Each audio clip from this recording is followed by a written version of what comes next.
കുറച്ച് മദീനത്തെ വിശേഷങ്ങൾ പറയാം. അപ്പോൾ ഇതാണ് മസ്ജിദ് നബവിക്കുള്ള എൻട്രൻസ്. അവിടെയാണ് റൗള ഷരീഫൊക്കെ ഉള്ളത്. അങ്ങനെ ഞങ്ങൾ മസ്ജിദ് നബവിയിൽ പ്രവേശിച്ച് സുന്നത്ത് നിസ്കരിക്കാൻ സുബഹിൻ്റെ സമയത്തായിട്ട് പോയത്. ആ സമയത്ത് പോയാൽ പെണ്ണുങ്ങൾക്ക് റൗള ഷരീഫിൻ്റെ അടുക്ക് പോകാനുള്ളത് കിട്ടുമെന്ന് പറഞ്ഞു പെർമിഷൻ. അതുകൊണ്ട് ആ സമയത്ത് പോയത്. ഇതിൻ്റെ മേലെ കാണണ്ടല്ലോ കൊട.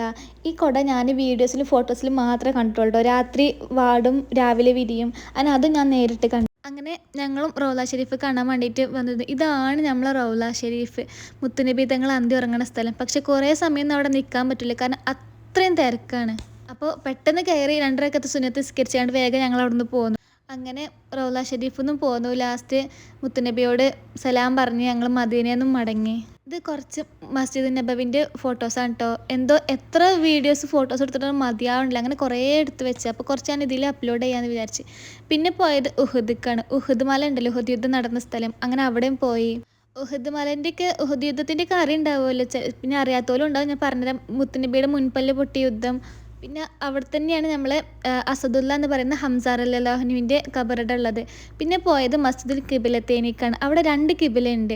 ആദ്യം മസ്ജിദുൽ അഖസേനി, പിന്നെ കഅബ ഷരീഫായി. ലാസ്റ്റ് എല്ലാം കഴിഞ്ഞ് സിയാറത്തൊക്കെ കഴിഞ്ഞ് ഞങ്ങൾ ഈത്തപ്പഴത്തിൻ്റെ ഫാക്ടറിക്കും പോയി കുറച്ച് ഈത്തപ്പഴങ്ങൾ വാങ്ങാൻ. അങ്ങനെ കുറേ കാലത്തെ കാത്തിരിപ്പിന് ശേഷം ഉംറയും റൗള ഷരീഫ് സന്ദർശനം ഒക്കെ കഴിഞ്ഞ് ഇനി എന്തെങ്കിലും അങ്ങോട്ട് പോകാനുള്ള പൂതിയേ ഉള്ളൂ. അപ്പം ഞാൻ പറയണത് എന്താ വെച്ചാൽ, ഈ വീഡിയോസും ഫോട്ടോസും ചിലപ്പം ക്ലാരിറ്റി ഉണ്ടാവില്ല, ശരിക്കും കാണാൻ പറ്റുന്നുണ്ടാവില്ല. അതായത് പെട്ടെന്ന് വീഡിയോസും ഫോട്ടോസൊക്കെ കയ്യുണ്ടാവും. കാരണം ഞാൻ വ്ളോഗെന്ന് വിചാരിച്ചെടുത്തിട്ടില്ല, എൻ്റെ മെമ്മറിക്കും വേണ്ടി എടുത്തു. അതൊക്കെ കൂട്ടിക്കാണ് ഞാനൊരു വീഡിയോ ആക്കിയത്.